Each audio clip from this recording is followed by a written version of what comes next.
कभी fighter jets तबाह और कभी ड्रोन ज़मीन बोस, और अब अमेरिका का हेलीकॉप्टर भी मारा गया। आखिर ईरान के पास ऐसा कौन सा फ़िज़ाई दिफाई निज़ाम है जो अमरीकी फ़िज़ाइया को आबना हरमज़ में प्रवास करने नहीं दे रहा? इस बारे में आमिर रज़ा से बात करते हैं। आमिर भाई, आबना हरमज़ की फ़िज़ा समझे ईरान ने अमेरिका के लिए एक नो गो एरिया बना दिया है। कभी उसके फाइटर जेट्स तबाह हो रहे हैं, कभी उसके ड्रोन्स तबाह हो रहे हैं। आज तो उनका एक ज़बरदस्त किस्म का हेलीकॉप्टर भी जो है ना वो मारा गया। ऐसा कौन सा फ़िज़ाई दिफाई निज़ाम है जो अमेरिका को हरकत नहीं करने दे रहा? देखिए, जो सवाल आप कर रहे हैं, बहुत सारे हमारे देखने वाले जो हैं वो भी पूछ रहे हैं, बार बार कहते हैं जी इसके बारे में कुछ बताइए। एयर डिफेंस सिस्टम जो है, देखें, ईरान की बहुत सारी टेक्नोलॉजी ऐसी है जो ईरानी ख़ुद भी उसको ज़्यादा वाज़ेह नहीं करते हैं, लेकिन ये जो एयर डिफेंस नया सिस्टम आया है, जिसके तहत उन्होंने कल इराक़ के अंदर हर्मिस 900 को गिराया, और आज उन्होंने अपाची हेलीकॉप्टर जो है उसको आपने हरमज़, यानी ज़मीन और समंदर दोनों, आप आपने हरमज़ की बात कर रहे थे, ये इनके लिए इराक़ और कुवैत भी नो गो एरिया हो जाना है। उसकी वजह यह है कि ईरान ने एक नया एयर डिफेंस सिस्टम बनाया है। ये एयर डिफेंस सिस्टम जो है, जिसको आप सब जानते भी हैं, S-400 का आपने नाम सुना है जी बिल्कुल। और ये रशियन सिस्टम है।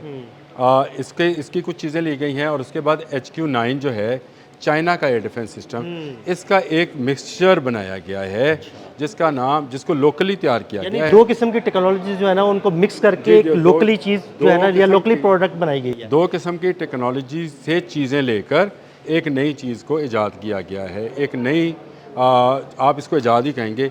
बावर 373 इसका नाम है। क्या नाम है? बावर बावर BAVAR 373 सही।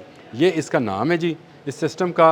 ये HQ-9 और जो S-400 है, इन्होंने किया ये है, जो अभी तक की इतलात हैं, देखें इसकी पूरी टेक्नोलॉजी खुलनी है। इसमें सबसे बड़ी बात यह है कि इन्होंने F-35 की स्टेल्थ टेक्नोलॉजी को ब्रेक किया हुआ है। ब्रेक किया, और ये बहुत बड़ी बात थी। अब सारी दुनिया ये हैरान थी कि ईरान के पास ऐसा कौन सा मिसाइल सिस्टम है। ईरान के पास असल में ओरिजिनली S-300 था, जो कि पुराना रशियन सिस्टम था, लेकिन इन्होंने ओवर द टाइम इसको S-400 की जो है चीज़ें भी हासिल की, यानी अपग्रेड किया, और HQ-9 जो है चीन का, उसकी भी चीज़ें हासिल की। ये इन्होंने मुख्तलिफ़ जगहों से मुख्तलिफ़ चीज़ें हासिल करने के बाद बावर 373 बनाया। इस सिस्टम के अंदर उन्होंने किया ये कि मिसाइल्स जो हैं, जिनकी रेंज जो है 400 से 450 किलोमीटर है, फ़ज़ा में भी, ज़मीन पे भी और समंदर में भी, ये 400-450 किलोमीटर के मिसाइल्स रशियन टेक्नोलॉजी पर डिज़ाइन किए गए। ये बहुत बड़ी बात थी, क्योंकि S-400 से जो अभी तक इतलात हैं, ये इसका अगला वर्जन है।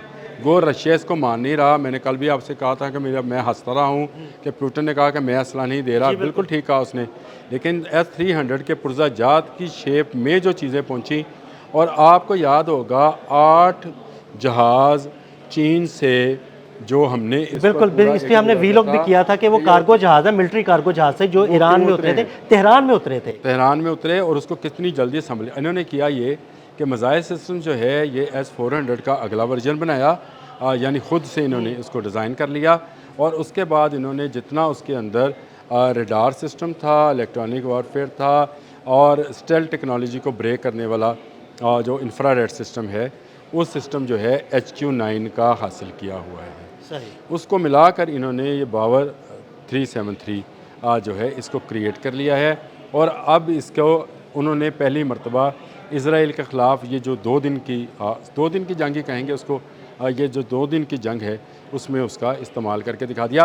पहले जब ये F-35 को गिराया गया था तो ये समझ नहीं आ रही थी कि ये इन्होंने कैसे किया है। फिर हमने जब उस पर सर्च की तो उन्होंने कहा कि जो टेक्नोलॉजी थी उसको ब्रेक चाइनीज़ इंजीनियरिंग के ज़रिए, यानी चाइनीज़ के इंफ्रारेड्स के ज़रिए उसको ब्रेक किया था, क्योंकि उसका पेंट जो था उसको बहुत छोटा दिखाता है, वो आपको जहाज़ लगता ही नहीं है। बिल्कुल।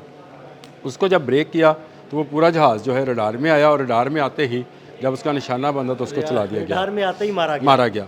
अब ये एक मैं अपने देखने वालों को भी जो इस बात का बड़ा इश्तियाक रखते थे कि ये सिस्टम कौन सा है, बावर 373 जो है इसको पूरी तरह से ऑपरेटेड करके पासदारानी इनकलाब के हवाले कर दिया गया, और पासदारानी इनकलाब ने अब इसके ज़रिए ही हर्मेस 900 है, या इनका जो MQ 9 था जो कि यहीं पे आपने हरमज़ में गिराया था, और आज अपाची हेलीकॉप्टर जो है उसको गिराया है। तो ये सारा का सारा जो हमें नज़र आता था कि ये कैसे हो रहा है, ये इस तरह से हो रहा है। तो अगर आमिर भाई हम अमेरिका की फ़िज़ाई दिफाई ताकत की बात करें तो कोई चीज़ नहीं उनकी बची। फाइटर जेट्स यानी F-35, F-15 ये गए, F-18 ये गया, उनके ड्रोन्स गए, मुख्तलिफ़ इक़साम के ड्रोन्स थे उन्होंने इस्तेमाल किए इस जंग में, वो गए। अब अपाची हेलीकॉप्टर भी चला गया। अपाची हेलीकॉप्टर बड़ा जदीद हेलीकॉप्टर तस्वर किया है। और ये पहली मरतबा ईरान जंग में गिरा है। तो ये इनके पास, इसका मतलब ये है कि वो सिस्टम आ गया है कि अब इनकी जो रेंज है, एक तो रेंज इनकी बढ़ गई है, स्पीड बढ़ गई है, और दूसरा देखने की सलाहियत बढ़ गई है। जो असल में रडार का काम है कि उसके कान और आंखें जो हैं वो बहुत तेज़ होती हैं, ये अब वो तेज़ आंखें हैं जो कि आपकी स्टेल्थ टेक्नोलॉजी को भी ब्रेक कर लेंगी। ये जो अमेरिकन F-35 आपको दोबारा नज़र नहीं ना आया, उसकी बड़ी वजह यह है कि उसकी स्टेल्थ टेक्नोलॉजी को जो है वो ब्रेक कर चुके हैं। और अब मैं आपको बता दूं, अगले आने वाले दिनों में आप इजरायली त्यारों ने अगर कोई शरारत की, वो भी आपको गिरते हुए नज़र आएंगे। ये जो बावर 373 सिस्टम है, ये पूरी तरह से उन्होंने ना सिर्फ इंस्टॉल कर लिया है, बल्कि मैंने आपको बताया कि पासदारानी इनकलाब के हवाले भी कर दिया है।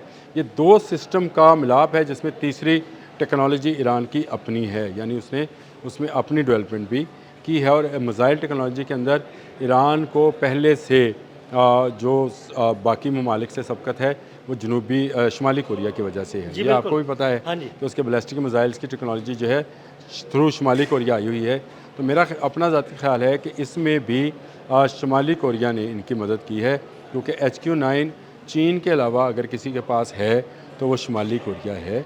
और इसको जिस तरह से असम्बलिंग की गई है, यानी मिसाइल कोई है, रडार कोई है, उसका एक कॉम्बो बनाया गया है, और इस कम्बिनेशन के ज़रिए से अमेरिका इजराइल के ड्रोन्स भी गिराए गए, और अब अपाची हेलीकॉप्टर भी गिरा लिया गया।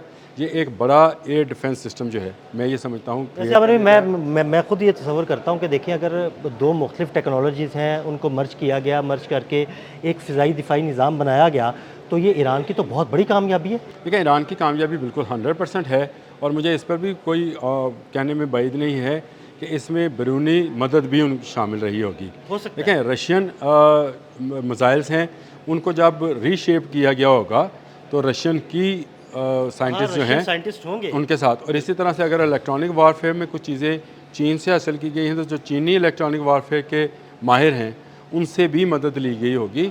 तो ये एक, मैंने जो कॉम्बो का लफ्ज़ बोला था, तो ये मुख्तलिफ जहतों से चीज़ों को इकट्ठा करके बावर 373 जो है इसको बनाया है। ये दिन और रात में एक जैसी तरीके से काम करते हैं। ये तो बड़ी अच्छी बात है कि अगर वो रात में भी उसी तरह की परफॉर्मेंस दे रहा है जो दिन में दे रहा है, तो ये कमाल की बात। और दूसरी बात यह है कि ये इसके जो रडार्स हैं वो सैटेलाइट सिग्नल्स भी कैच करते हैं और उनको हैक होने से बचाते हैं। यानी ये चीन का एक ऐसा सिस्टम है जो चीन के लिए ही है, और ये बाइडो के ज़रिए जो है इसको वो ऑपरेट करता है। तो ये बाइडो के सिग्नल्स भी जो है उसको रिसीव करने की सलाहियत रखता है। तो ये इंतहाई ख़तरनाक है। ये पिछले 2 दिनों में ये जो जहाज़ गिरने की और ड्रोन्स गिरने की जो बातें हो रही थी, मैंने कहा ये भी ज़रा लोगों को बता दिया जाए कि ये बावर 373 है, जो नया सिस्टम है वो इंस्टॉल कर दिया गया। बहुत शुक्रिया आमिर भाई ने ईरान के इस फ़िज़ाई दिफाई निज़ाम के बारे में आपको बड़ी तफसील के साथ बताया। मज़ीद अपडेट्स के लिए मैं फॉलो करते रहें। अदील अहमद और आमिर रज़ा को इजाज़त दीजिएगा। अल्लाह हाफ़िज़।